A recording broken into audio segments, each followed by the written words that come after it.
Bonjour à tous, nouvelle vidéo hibou aujourd'hui sur le groupe Alphabet.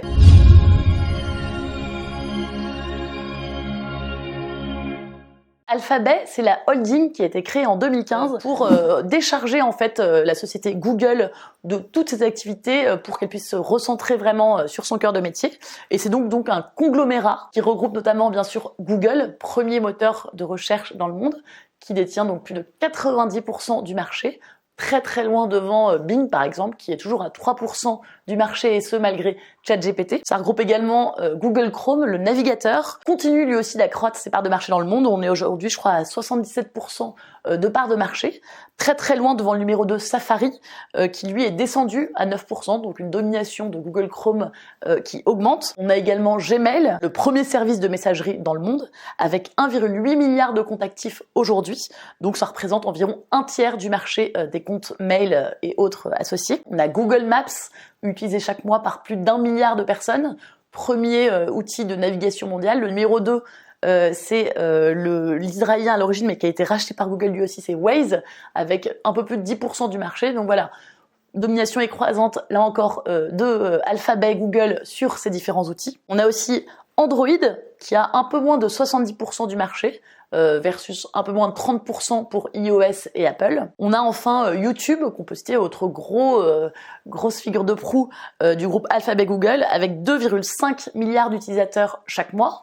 Donc vraiment qui a écrasé le marché du streaming vidéo, de la vidéo en ligne, même s'il y a quand même de nouveaux acteurs qui viennent un peu bouleverser la donne, et notamment TikTok, qui lui a 1,2 milliard d'utilisateurs acquis en très peu de temps, et qui représente déjà la moitié de YouTube en termes de nombre d'utilisateurs chaque mois. Autre activité très importante de Google, c'est le cloud. Google est arrivé plus tardivement sur ce marché, un peu en retard, il faut le dire. Comme il a une très forte puissance de frappe et d'investissement, il a pu quand même se tailler une position assez solide de numéro 3 mondial sur ce marché où rien n'est encore joué.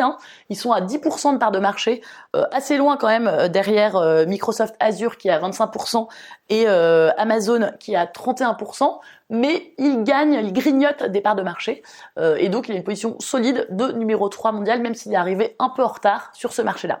Voilà pour les principales grandes activités d'Alphabet, qui représentent encore, pour ce qui est de Google, la très grande majorité des revenus du groupe, et également des bénéfices. Si on regarde un peu plus dans le détail, on a donc les Google Services, qui représentent 88% du chiffre d'affaires de Google au 4e trimestre 2023, donc les derniers résultats publiés, et 97% du résultat opérationnel, donc voilà, quasiment l'essentiel des profits. Ces Google Services vont comprendre les activités publicitaires à hauteur de 86%, pardon, et les Google Subscriptions, plateformes et autres outils à hauteur de 14%. Les activités publicitaires, qu'est-ce que c'est? C'est le Google Search, pour majorité, 63%, les publicités YouTube, 12%, et enfin le Google Network, 11%, qui représente la régie publicitaire en quelque sorte de Google. Voilà donc pour les Google Services, qui représentent 88% des ventes pour rappel. Maintenant, si on regarde l'autre grande activité, c'est le Google Cloud, 11% du chiffre d'affaires de Google, et 3% du résultat opérationnel, donc il est bénéficiaire depuis peu et sa part augmente, parce que jusqu'à il y a peu, il y avait vraiment que les Google Services qui rapportaient de l'argent. Et enfin, on a pour moins de 1% du chiffre d'affaires de groupe et en perte structurelle, ce que Alphabet appelle les other bets. Vous l'avez, Alphabet, other bets, super jeu de mots. Donc les autres paris du groupe, qui regroupent une kyrielle d'activités. On peut citer en ce moment, donc c'est des entreprises émergentes qui sont à différents stades de développement. Et donc on peut citer parmi elles Waymo, qui a dépassé le million de trajets de covoiturage entièrement autonomes en 2023.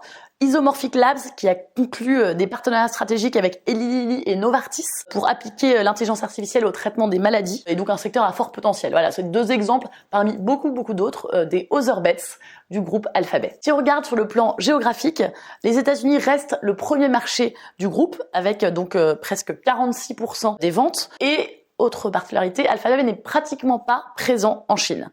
Ses revenus sont quand même bien mondialisés, générés donc on l'a dit à 47% par les États-Unis, 30% par l'Europe, le Moyen-Orient et l'Afrique, 18% par l'Asie-Pacifique et 5% par l'Amérique latine et le Canada. Si on regarde l'évolution du chiffre d'affaires, c'est très impressionnant.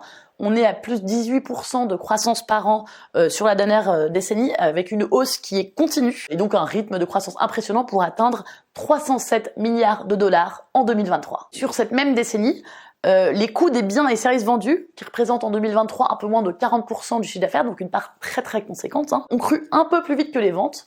Pourquoi cette dérive? Eh bien parce que les coûts d'acquisition du trafic sont en hausse plus rapide que les ventes. Et en fait, ils consistent en des sommes reversées à des tiers pour assurer à Google d'être le moteur de recherche par défaut sur des appareils ou sur des systèmes d'exploitation. Cette hausse des TAC, Traffic Acquisition Cost de Google, se ralentit quand même depuis 2020, mais elle atteint quand même 51 milliards de dollars en 2023, donc quand même près de 17% du chiffre d'affaires total. On l'a vu par très conséquent de ces coûts des biens et des services vendus qui sont à 40% eux. Et on estime en moyenne qu'il y a 15 à 20 milliards de dollars par an qui vont dans la poche d'Apple chaque année parce que voilà, Alphabet paye très cher pour être le moteur de recherche par défaut sur les terminaux iOS. Et il y a eu une forte inflation de ces coûts, même si ça se stabilise, puisqu'en 2016, il ne payait que 1 milliard de dollars et donc aujourd'hui, il paye 15 à 20 fois plus cher. On n'a pas le chiffre précis parce qu'ils ne l'ont pas communiqué. Les autres coûts du groupe, quant à eux, augmentent un peu moins vite que les ventes, signe d'une bonne gestion donc d'Alphabet de ses coûts internes, avec une croissance des frais de recherche et développement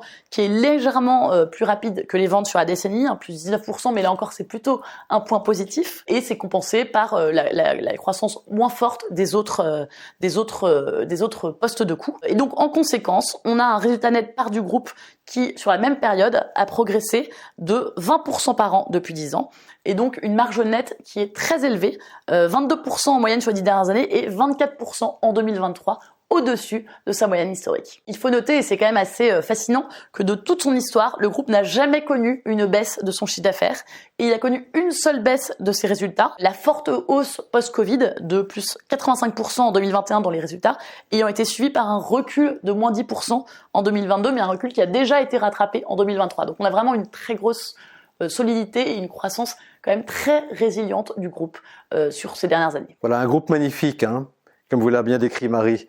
Et ça se revoit, ça se trouve également dans le bilan. On vous a mis ici la dette nette, vous voyez, elle est négative, c'est-à-dire la trésorerie nette de dette du groupe. Vous voyez, elle n'arrête pas d'augmenter, malgré toutes les acquisitions qui ont été faites, notamment celle de YouTube, etc., à des prix qu'on a toujours trouvé trop chers, et que la société a su toujours très bien rentabiliser, malgré tous les investissements qu'elle a fait. Voilà, c'est une croissance extrêmement rentable. Alors évidemment, elle baisse un peu cette trésorerie nette de dette en 2022-2023. Pourquoi? Pas tellement d'acquisitions, petite acquisition en 2022 dans la cybersécurité, mais c'est surtout, si vous voulez, le rachat de titres. Voilà, la société trouve que son titre est sous-valorisé. On le pense aussi chez Ibu, et donc elle s'est mise à racheter assez massivement ses titres, 50 milliards en 2022, 70 milliards en 2023, voilà, c'est des montants tout de même significatifs. Donc une société très solide, très rentable, qui rachète ses titres. Alors quels sont ces drivers à la hausse? Alors évidemment, le premier driver, c'est la croissance du marché. Croissance du marché de la publicité en ligne, hein, parce que c'est vraiment le secteur de la publicité qui marche, c'est la publicité en ligne. Et le secteur du cloud. On utilise de plus en plus le cloud, tout un chacun, mais les entreprises aussi, elles y mettent de plus en plus tous leurs logiciels. Voilà, c'est vraiment devenu un outil essentiel de la vie de tous les jours et de la productivité des entreprises. Bon. Et puis, il y a la révolution de l'intelligence artificielle. Alors, normalement, cette intelligence artificielle, ce que dit Google, elle dit on va l'utiliser partout. On va l'utiliser pour améliorer Google Docs, on va l'utiliser pour améliorer le moteur de recherche, on va l'utiliser pour tout. Donc ça va avoir un effet ça va permettre une amélioration de l'utilisation des outils Google et donc leur utilisation. Voilà. Et puis le fort positionnement concurrentiel d'Alphabet. Alphabet est extrêmement bien positionné, comme vous l'a montré Marie, sur tous ces marchés. Et donc ce positionnement, si vous voulez, lui permet de capter la croissance des différents marchés et plus. Et comme c'est un leader, d'avoir une augmentation de la rentabilité sur ce captage de croissance. Voilà. Tout ça, c'est des drivers à la hausse. Alors, il y a des drivers à la baisse. Il y a bien sûr toujours le risque d'une législation antitrust. Vous savez, comme celle qui avait frappé les Rockefeller au siècle dernier avec le pétrole. Eh bien, Google, c'est un peu le Rockefeller d'aujourd'hui. Donc, on peut imaginer qu'il y ait une attaque sur la position dominante de Google ou sur toute la législation de la protection des données individuelles, qui servent évidemment à Google dans toutes ses recherches publicitaires, etc. Et puis il y a le ralentissement de l'économie, parce que les recettes publicitaires sont importantes chez Google, alors quand l'économie ralentit, les recettes publicitaires ralentissent.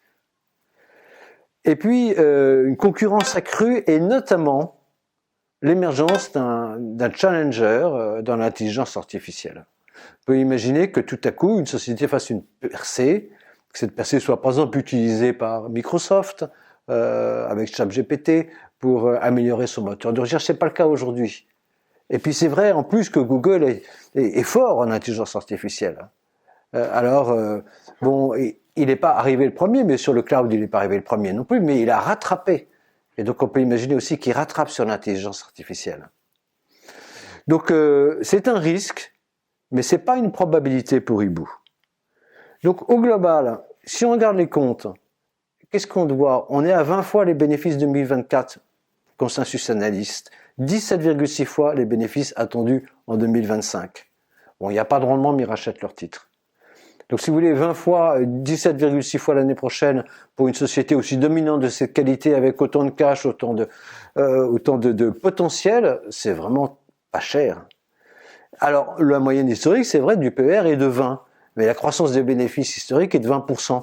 Donc si on imagine qu'il prolonge la croissance des bénéfices à PER constant, on a 20% de croissance par an attendu sur ce placement. Alors on va regarder la droite de régression, il dit à peu près la même chose. On est sur la droite de régression. Bah oui, on est à 20 fois les bénéfices. Et l'historique de la croissance de la pente de la droite de régression, c'était 17,8%. Donc concrètement, on est un tout petit peu au-dessus de la droite de régression, donc si on y retourne dans 5 ans, on aura à peu près 17% de croissance. De performance pour l'investisseur, comme il n'y a pas de coupon qui est détaché, ça veut dire 17% de hausse du prix de l'action. Et la même chose à horizon 10 ans, 17,3%. Voilà. Donc, vous voyez, toutes les analyses se rejoignent pour dire qu'on devrait faire entre 15 et 20% de performance sur un titre, avec un degré de sécurité qui, sur tous les plans, sauf celui de l'intelligence artificielle, est très forte. Donc, est-ce que vous êtes prêt à prendre le risque de l'intelligence artificielle? C'est la question qui vous est posée.